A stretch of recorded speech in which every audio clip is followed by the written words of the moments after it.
Hi వర్స్, welcome to our channel. మనందరికి తెలిసిందే, గడిచిన 2 రోజులుగా జానీ మాస్టర్ పైన కేసు అయితే పెట్టడం జరిగింది. తనని లైంగికంగా వేధించాడంటూ తన అసిస్టెంట్ అయినటువంటి ఒక కొరియోగ్రాఫర్ తన మీద అయితే కేసు పెట్టడం జరిగింది. ఆ తర్వాత జానీ మాస్టర్ కూడా మీడియా ముందుకు వచ్చి స్టేట్మెంట్ ఇవ్వడం జరిగింది. నేను అమ్మాయిపై ఎలాంటి లైంగిక దాడికి పాల్పడలేదని చెప్పేసి.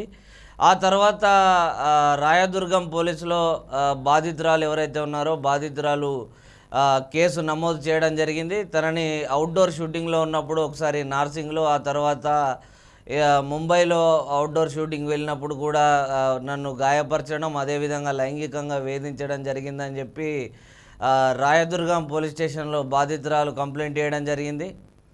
ఆ తర్వాత తను హైదరాబాద్లోని నార్సింగ్లో తన ఇంటికి వచ్చినప్పుడు కూడా తన భార్యతో కలిసి వచ్చి జానీ మాస్టర్ మతం మార్చుకొని నన్ను పెళ్లి చేసుకోవాలని చెప్పి భార్య మరియు తను కూడా ఇద్దరు కలిసి నా మీద దాడికి పాల్పడ్డారని కూడా తను పేర్కొనడం జరిగింది.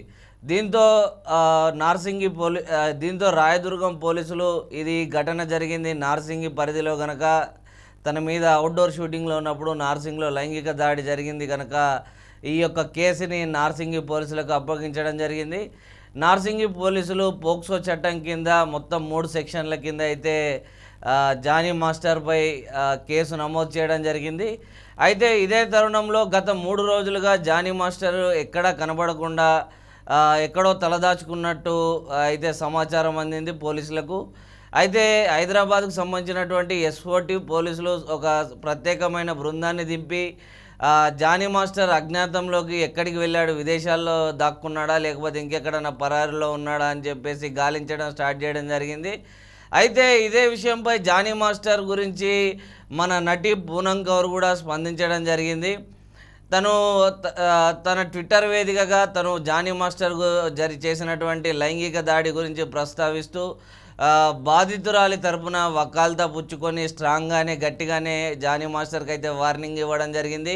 ఇలాంటి వాళ్ళని అయితే ఇక నుండి మాస్టర్ అని పిలవద్దు, ఇలాంటి వాళ్ళకు గౌరవం ఇవ్వద్దు, ఇలాంటి వాళ్ళని మాస్టర్ అని పిలవడం వల్ల ఆ యొక్క మాస్టర్ అనే ఏదైతే గురువు స్థానం ఉంటుందో దానికి చాలా భంగం వాటిల్లే విధంగా ఉంటుందని తను స్పందించడం జరిగింది. అదేవిధంగా మరికొంతమంది సినీ ప్రముఖులు కూడా స్పందించడం జరిగింది. ఇదే తరుణంలో మన సింగర్ అయినటువంటి చిన్మయి కూడా స్పందించడం జరిగింది. ఇలాంటి వాళ్ళను అసలు వదిలిపెట్టొద్దు, ఇలాంటి వాళ్ళను కఠినంగా శిక్షించాలని తను కూడా పేర్కొంది.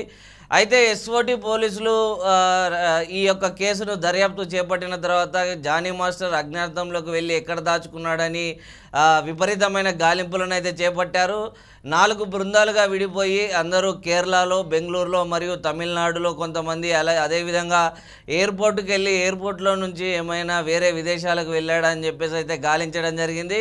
చిట్ట చివరగా జానీ మాస్టర్ని అయితే బెంగళూరులో పోలీసులు అయితే పట్టుకోవడం జరిగింది. బెంగళూరులోని ఒక ప్రముఖ హోటల్లో జానీ మాస్టర్ తలదాచుకున్నట్టు తెలిసింది. ఆ తర్వాత జానీ మాస్టర్ని పోలీసులు పట్టుకొని ఇప్పుడైతే జైల్లో బంధించడం జరిగింది. ఇక రాబోయే పరిణామాలు ఏం జరగబోతున్నాయి, మరి ఆధారాలు బాధితురాలు ఇచ్చిన ఆధారాల పరంగా తేలిన నిజాలు ఏంటి అన్నవి ఇప్పటివరకు ఇంకా పోలీసులు అయితే బయట పెట్టలేదు. పూర్తి వివరాలతో మీడియా ముందుకు వస్తామని అయితే సిఐ గారు అయితే ప్రకటించడం జరిగింది. మరో కోణం వైపు చూసుకుంటే జానీ మాస్టర్ తనపై కావాలని కుట్ర చేస్తున్నారని, నేను అధ్యక్ష పదవి చేపట్టిన తర్వాతే నాపై ఇలాంటి కుట్రలు జరుగుతున్నాయని తను చెప్పడం జరుగుతుంది. అదేవిధంగా తనకి సపోర్ట్గా కూడా కొంతమంది మాట్లాడడం జరుగుతుంది, జానీ మాస్టర్ అలాంటి వాడు కాదని చెప్పేసి. కానీ ఏదేమైనప్పటికీ ఇప్పుడు స్వయంగా అమ్మాయి వచ్చి తను స్టేట్మెంట్ ఇవ్వడంతో పోలీసులు అయితే ఈ కేసును చాలా సీరియస్గా తీసుకున్నారు. అయితే మొదటగా ఈ మధ్యప్రదేశ్కు సంబంధించినటువంటి ఈ డ్యాన్సర్ ఎవరైతే ఉన్నారో బాధితురాలు ఢీ షోలో డ్యాన్స్ చేయడం జరిగింది. ఆ తర్వాత 2017లో జానీ మాస్టర్కి ఆమెకి మధ్య పరిచయం ఏర్పడింది. ఆ తర్వాత 2000 అంటే తను అప్పటికి మైనర్ బాలికగా 16 ఇయర్స్ ఏజ్లో ఉండేది. 2019లో తనని తన గ్రూప్లో చేర్చుకుంటున్నట్టు తన కింద అసిస్టెంట్గా జాయిన్ కామని జానీ మాస్టర్ ఆఫర్ ఇవ్వడం జరిగింది. ఆ తర్వాత జానీ మాస్టర్తో కలిసి 6 సంవత్సరాలుగా తను డ్యాన్స్ చేస్తూ ట్రావెల్ చేయడం జరిగింది. ఈ 6 సంవత్సరాలుగా జానీ మాస్టర్ తనని లైంగికంగా వేధిస్తూ టార్చర్ పెడుతూనే ఉన్నాడు. అతనికి సపోర్ట్గా తన భార్య కూడా సపోర్ట్గా వస్తుందని చెప్పేసి కూడా కేసు పెట్టడం నమోదు చేయడం జరిగింది. 6 సంవత్సరాలుగా అయితే ఈ అమ్మాయి లైంగిక వేధింపులకు గురైనట్టు, రేప్ చేసినట్టు కూడా అమ్మాయి పేర్కొంది. సో అమ్మాయికి ఇప్పుడైతే వైద్య పరీక్షలు జరుగుతున్నాయి బాధితురాలికి. అదేవిధంగా అమ్మాయిని సేఫ్ జోన్కి, అంటే సేఫ్ జోన్ ఎక్కడైతే ఉంటుందో అక్కడ పోలీస్ స్టేషన్లలో అక్కడికి అమ్మాయిని పంపించడం జరిగింది. మహిళా కానిస్టేబుల్లను కూడా తోడుగా ఇవ్వడం జరిగింది. ఇక జానీ మాస్టర్ని అదుపులోకి తీసుకున్న తర్వాత ఇంకా ఎలాంటి పరిణామాలు జరుగుతాయి, మరి ఏ విధంగా చట్టాలు పరంగా ఏ విధంగా కఠినమైన చర్యలు తీసుకోబోతుందన్నది త్వరలో మనకైతే కోర్టు నుండి తీర్పు వెల్లడి కానుంది. ఇది కనుక నిజంగా ప్రూవ్ అయితే, జానీ మాస్టర్ తప్పు చేసినట్టు కనుక ప్రూవ్ అయితే, ఇది ఒక ఇండస్ట్రీకి మచ్చు తునకాన్ని చెప్పుకోవచ్చు. దీని కారణంగా రేపు వేరే మాస్టర్లు, కొరియోగ్రాఫర్లు ఎవరైతే ఉన్నారో వారి మీద కూడా ప్రభావం పడే అవకాశం ఉంది. ఇలాంటి ఘటనలు మరొకసారి జరగకుండా ఒక రాష్ట్ర ప్రభుత్వాలు కూడా ప్రత్యేకంగా దీనిపై ఫోకస్ చేయాలని నెటిజన్స్ అయితే కోరుకుంటున్నారు. ఈ అమ్మాయికి జరిగినట్టుగా మరి ఎవరికి కూడా అన్యాయం జరగద్దని అయితే కోరుకుంటున్నారు. ఒకవేళ తప్పు చేసి ఉంటే ఖచ్చితంగా జానీ మాస్టర్కి శిక్ష పడాలని కొంతమంది కోరుకుంటున్నారు. అదేవిధంగా మరికొంతమంది జానీ మాస్టర్ అని అభిమానించే వాళ్ళు అలాంటి వాడు కాదని కూడా చెప్తున్నారు.